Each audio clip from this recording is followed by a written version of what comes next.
Okay, let's write up an offer. Well, I want to think about it. Don't throw a tantrum. Don't get mad at them. Okay, and I can understand why you might want to do that. Right? Well, okay, great. I definitely think that's what you should do. Right? We want to make sure you make the right decision. So go back, go home, think about it, pray about it, sleep on it. Wonderful. However, let me ask you one question. If this home sells tonight, are you going to be okay with that?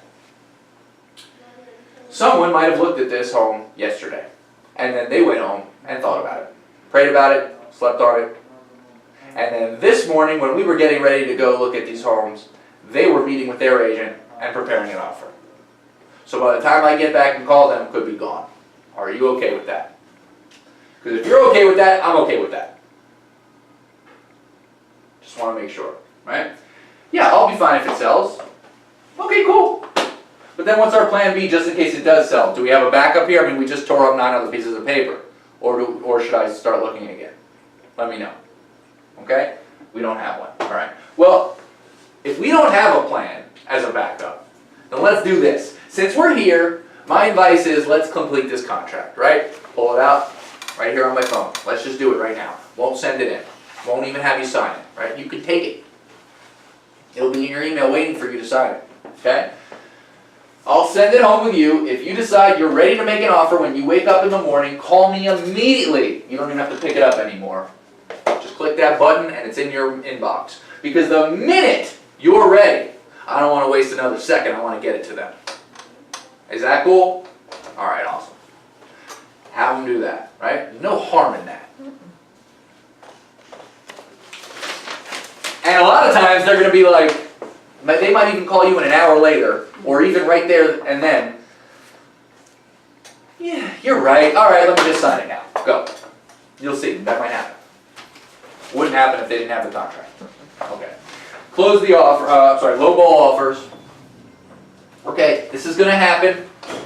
This is going to happen a lot, and for some reason, I don't know what it is, Suzanne, where newer agents who work with buyers attract this investor who's looking for a deal. I don't know if the investor is finding the newer agent or the other way around.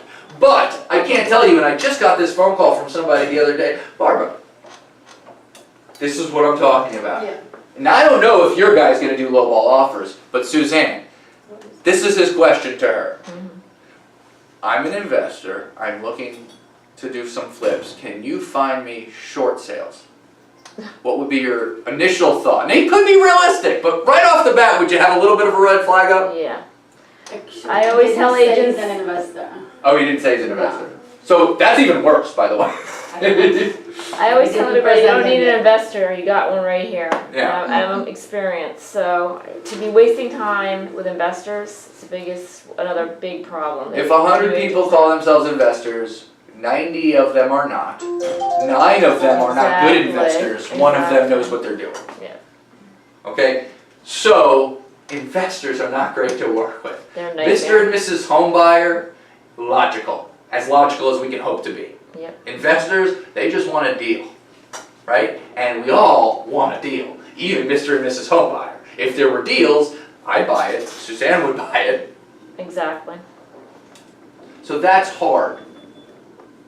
And you're not going to get it on MLS, most likely. You're going to have to go out there and do a lot of work, so you might as well go out and try to get a listing. So if you did find a property for somebody, and that property was $350,000, I'm throwing a number out there, and they're like, hey, let's put an offer for $250. We'll see if it sticks. And I used to know people who would do this. They would literally put in 50 offers. Somebody's going to be desperate enough to sell it. That was their thoughts. And by the way, back in the day there was. Now there's very few people who would do that. Okay? But you can say to them, listen, I understand you wanting to get this home for less money. We all want to get this home for less money. But are you looking for a home or a deal? I told you to ask them that question. Do you want a house or are you looking for a deal? Chances are they're going to say both, right? I mean, even if it's not the truth, chances are they're going to say both. Okay, well, are you prepared to lose the home trying to get a deal? Right? No, I want the house. Okay, good. Because here's the thing. And I don't agree with it. I don't think sellers should get offended, but they do. They will not negotiate if they feel you gave them an offer that's ridiculously low. See, I think that's short-sighted on the seller's part because this is not emotional, it's business, and they're trying to get a deal, and you're trying to sell a house, and you don't have to say yes. You can go in 350, 250. How about 347? Whatever. At least it's a counter and it keeps the dialogue going. But no, some sellers will just be like, don't even answer them. And if you really wanted that home, is that what you want to accomplish?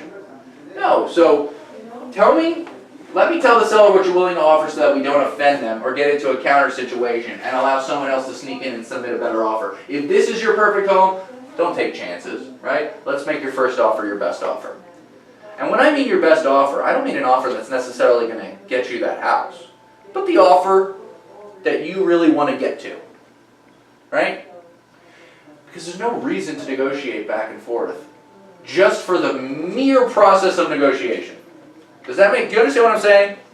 Right? If your highest and best offer for a $350,000 house is $330,000, and you offer $330,000, and they go, no, $335,000, your buyer can say, no, I don't want to go higher than $330,000. They don't have to negotiate up just because they started some sort of a process. So why not make your best offer right away? That's all I'm saying, and that's all that you should point out to them. And this is really only if they want to do a lowball offer. If we're in a ballpark, there's no reason to have this conversation. Okay? Did everybody understand that? Okay. And the rest of this is really if they need an explanation as to what do you mean by offend them, right? Well, we can justify our offer. If we can't justify our offer beyond we're looking for a deal, it means that the seller has to lose for us to win, right? And in all my relationships, including between you and the seller, we want win-win relationships, right? So that's the way to explain that to them. All right, this is the complete process from start to finish, from meeting in the office to closing the offer. That's how it goes in order, okay? And by the way, when you're doing this in the room with the buyer, if you want any sheet out, it should be this one. Just so that you can make sure you have the order correct. But the conversation you shouldn't have. You shouldn't be reading off on that sheet, okay? But this, once you practice it a few times, or if you want to try it just by the concepts alone, this is the sheet I would have out so that you can make sure you're doing everything in the right order, okay?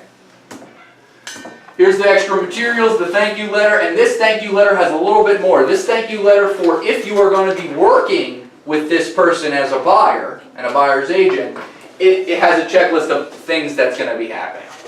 Okay? So a lot of times as a buyer, you're wondering what's next, what's coming next. Well, that's what this is telling you. We're going to view the homes, we're going to make an offer, we'll negotiate, we'll finalize, blah, blah, blah, so on and so forth. Okay? Here's a thank you note for if you're not going to work with them. Right? Just because you've decided or they've decided or they weren't qualified or whatever the reason, we're not going to go look at houses, but you met with them, still send them a thank you card. Right? I really appreciated everything you did, Nicole. It's not going to work for us, but I'll certainly refer you. Right? So doing that can have very positive results. Here's what the file should include if you didn't understand that. Usually we have checklists for you, but there's a checklist right there of everything that should be in your app files.